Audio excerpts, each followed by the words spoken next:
मध्य प्रदेश से महात्मा गांधी का गहरा नाता रहा है। बापू आजादी के आंदोलन के पड़ाव में करीब 10 बार मध्य प्रदेश आए। बापू की इन्हीं यादों को संजोते हुए गांधी भवन में एक प्रदर्शनी लगाई गई है। देखिए खास रिपोर्ट।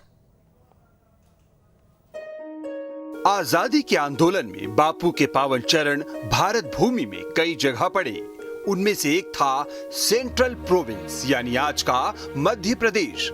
मध्य प्रदेश में बापू का कई बार आना हुआ और उनकी हर एक यात्रा से जुड़ी दिलचस्प यादों को भोपाल के गांधी भवन में संजोकर रखा गया है।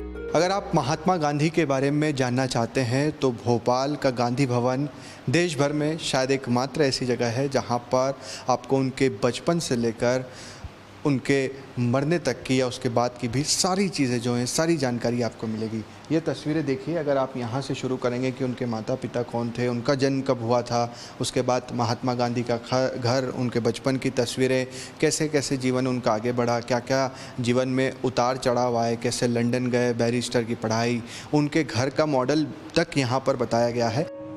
ये तो बात हुई गांधी के जीवन की। अब गांधी की मध्य प्रदेश में पहले पड़ाव के बारे में जानते हैं। मध्य प्रदेश से महात्मा गांधी का क्या नाता था, आज हम आपको वो भी दिखाने जा रहे हैं। दरअसल इस वक्त हम गांधी भवन भोपाल में मौजूद हैं और आपको तस्वीरें दिखाते हैं कि बापू का यानी कि महात्मा गांधी का मध्य प्रदेश से क्या नाता था। ये देखिए, पहली यात्रा 1918 को उन्होंने इंदौर में की थी, यानी कि जब वो मध्य प्रदेश आए पहली दफ़ा इंदौर आए थे। और 29 मार्च 1918 को महात्मा गांधी पहली बार मध्य प्रदेश में आए थे, क्योंकि एक सम्मेलन में गांधी जी जो हैं दक्षिण भारत में हिंदी भाषा के प्रचार प्रसार की योजना को लेकर जो है उनका आना यहाँ पर हुआ था। गांधी की यात्रा में अविभाजित मध्य प्रदेश का रायपुर भी शामिल रहा है। दूसरी तस्वीर आपको दिखाते हैं, चूँकि दूसरी दफ़ा वो रायपुर में आए और रायपुर उस वक्त मध्य प्रदेश का ही हिस्सा था। और उस वक्त क्यों आए थे वो भी आपको दिखाते हैं कि 20 या 21 दिसंबर 1920 को गांधी जी यानी कि 2 साल बाद वो फिर मध्य प्रदेश में आए, जहां पर धमतरी और कुरुद में भी वो गए थे। अब बात गांधी की मध्य प्रदेश यात्रा की तीसरे पड़ाव की। छिंदवाड़ा यात्रा उनकी 1921 में रही थी, यानी कि 1 साल बाद फिर महात्मा गांधी मध्य प्रदेश में आए। यहाँ पर उन्होंने जो सेठ नरसिंहदास अग्रवाल थे उनकी धर्मशाला में वो रुके थे, जिसके बाद उन्होंने कई लोगों से मुलाकात भी की थी और जो तिलक स्वराज कोष था उसके लिए चंदा भी जमा किया था। वहीं संस्कारधानी जबलपुर से भी गांधी का गहरा नाता रहा है। चौथी बार 1921 में ही, यानी कि कुछ ही समय के बाद एक बार फिर से पहुँचे। जनवरी में उनका पहला दौरा था 1921 में, और उसके बाद मार्च 20 को सिवनी जो है वो महात्मा गांधी पहुँचे थे। यहाँ के गोल बाज़ार में उन्होंने एक विशाल मैदान में आम सभा को संबोधित भी किया था। खंडवा उसके बाद 1921 में, यानी कि ये जो 1921 था ये महात्मा गांधी का मध्य प्रदेश दौरा एक तरह से आप इसे कह सकते हैं कि जनवरी में वो छिंदवाड़ा में आए, मार्च में सिवनी में आए, जबलपुर में आए और उसके बाद फिर खंडवा में। ये 5वीं यात्रा रही। मतलब स्वतंत्रता आंदोलन की यात्रा में गांधी का मध्य प्रदेश आना जाना लगा रहा। मध्य प्रदेश की यात्रा के छठे पड़ाव में बापू एक बार फिर भोपाल पहुंचे।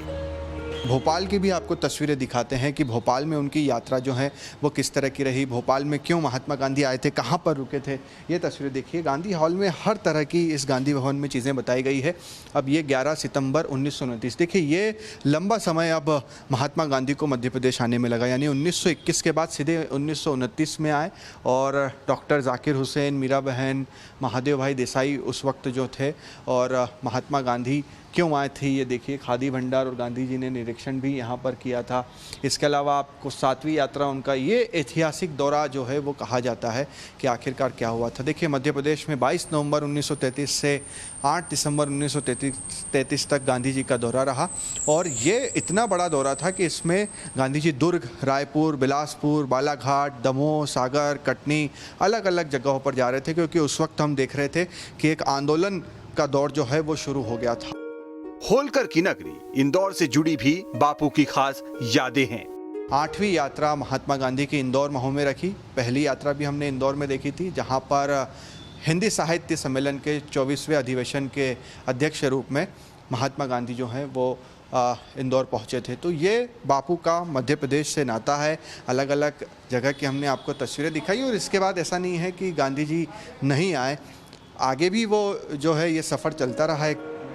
बहरहाल बापू की यात्रा के इन पड़ावों के बाद वापस लौटते हैं भोपाल के गांधी भवन की ओर और जानने की कोशिश करते हैं कि बापू के समय की पीढ़ी आज की पीढ़ी के बापू से कनेक्शन को किस तरह देखती है। आज का युवा दिशा भ्रम है, वो इसमें भूला हुआ है कि जो नई तर्क बहस और नए जो समाज में जो विचार चल रहा है उसकी ओर ज़्यादा अग्रसर है। गांधी जी को पढ़ते हैं लेकिन वो सबसे कठिन है आचरण करना, आचरण नहीं कर पाते हैं।